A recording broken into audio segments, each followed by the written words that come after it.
Olá, seja bem-vindo de volta à Escola de Semiótica e Humanidades. E hoje, atendendo a pedido que nós recebemos aqui pelo YouTube, vamos falar um pouquinho da semiótica de Saussure, da semiologia saussuriana.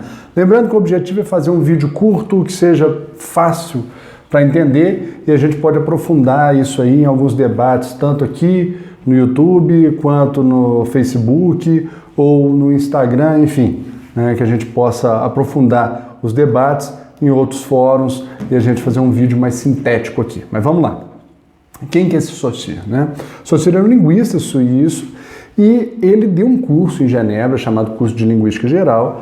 Nesse curso, né, um grupo de alunos ali resolveu compilar as ideias que estavam sendo discutidas e ali começou a ser difundido pelo mundo essas ideias semiológicas, vamos chamar assim, do Saussure. Por que eu estou insistindo em falar semiológicas, né? Porque o Saussure propõe uma semiologia, que é uma ciência maior do que a linguística, que era a especialidade dele, no curso de Linguística Geral, é que ele propõe a semiologia. Seria uma ciência maior que desse conta dos processos de representação, de significação como um todo, sendo a linguística uma parte dessa ciência que desse conta da linguagem verbal. E aí a gente tem que entender que essa matriz do Saussure, né, da linguística, da linguagem verbal, ela traz uma série de conceitos, uma série de ideias do próprio funcionamento do signo, que são muito atreladas a esse tipo de linguagem, né, e a estrutura de uma língua, diferente da semiótica saussuriana, né? Hoje a gente chama de semiótica todo esse campo que estuda as representações, mas o Saussure inicialmente falava de uma semiologia.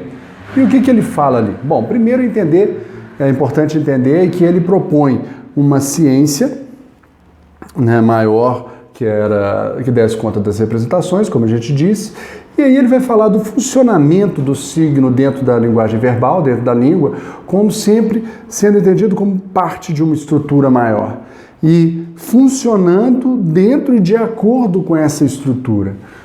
A gente caminha na semiologia do Saussure para entender dois princípios ali que eu vou destacar como princípios fundamentais, mas que partem também, no caso a arbitrariedade e a linearidade, de uma concepção dual da linguagem, dual do signo, e é a partir daí que ele formata toda uma ciência das representações. Bom, o signo para Saussure, ele é uma moeda de duas faces, né? A gente tem um balão dele que sempre é utilizado para representar, que é um significante que está atrelado a um significado.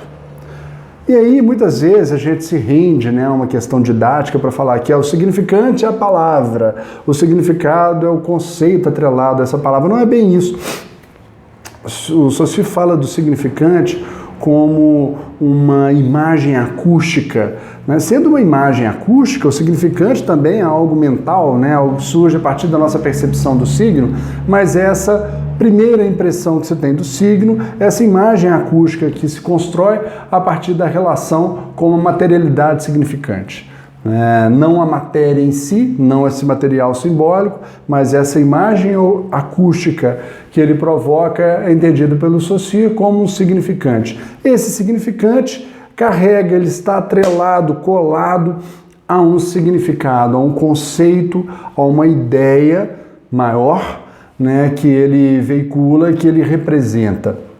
Bom, mas na verdade o que representa não é o significante que representa o significado. Significante mais significado compõe signo e o signo sim é que representa alguma coisa.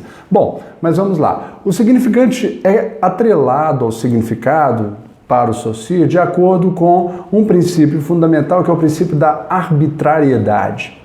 A relação do significante com o significado ela é arbitrária. O que quer dizer isso? Não existe uma lógica, não existe uma determinação, uma motivação do significante em relação ao significado. Ou seja, uma palavra não tem aquele nome, né, de acordo com o significado que ela veicula, né, ou que ela representa. Existe, né, um nível de convenção, de convencionalidade da linguagem que faz com que culturalmente a gente defina, né, o sentido que determinada palavra vai ter ou que palavra determinada ideia vai ter, né, que nome que que significante vai ser atrelado àquilo. Mas, na verdade, quando a gente olha para o mundo e observa alguma coisa e dá nome a ela, né, a gente não apenas nomeia essa coisa, mas transforma essa coisa numa ideia que vai receber um nome. A ideia de cachorro é maior do que um exemplar do cachorro. Bom, mas para o Saussure é importante entender que o que faz com que cachorro se chame cachorro, essa imagem acústica que vem a partir da impressão de cachorro na nossa mente, ela está totalmente atrelada uma à outra por causa de uma convenção social que é arbitrária. O cachorro chama cachorro no Brasil, chama Chian no outro lugar, dog no outro lugar, e isso varia de acordo com convenções e com princípios estruturais da linguagem. É interessante entender isso porque o signo para o Saussure ele vai funcionar de acordo com a dinâmica dessa estrutura, né? Daí vem o próprio conceito do estruturalismo. E quando ele fala de um outro princípio importante, que é o da linearidade do signo, e aí vamos falar, isso está totalmente atrelado à linguagem verbal, ela é linear no som de cada palavra, na sucessão de fonemas, de palavras umas às outras, de frases umas às outras, de períodos, parágrafos, livros, páginas, livros, enfim.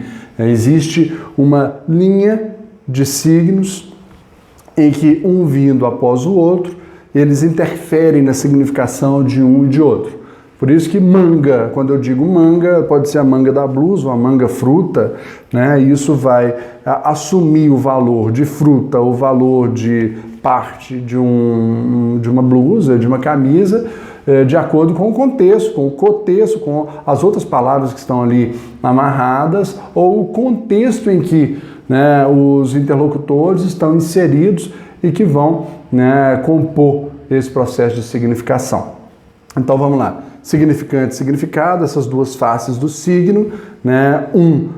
Relacionado a essa materialidade significante, a imagem mental, essa imagem acústica que eu construo a partir da minha relação com o signo, o significado, a ideia que ele carrega. A relação do significado com o significante, ela é arbitrária, ela é definida a partir de uma convenção social e muitas vezes a gente só vai entender qual que é o significado que efetivamente um significante carrega de acordo com a relação desse significante com outros significantes dentro de um texto, dentro de um contexto, né, e de acordo com a linearidade da própria fala, né, e da escrita, a gente percebe como que essa estrutura maior do que cada palavra é que vai interferir no processo de significação. Essa dualidade significante e significado, ela se estende na semiótica, na semiologia saussuriana, para falar de, enfim, metonímia, metáfora, de fala e língua e várias outras situações que o Saussure vai discutir e que a gente pode voltar a tratar no próximo vídeo. É isso, obrigado.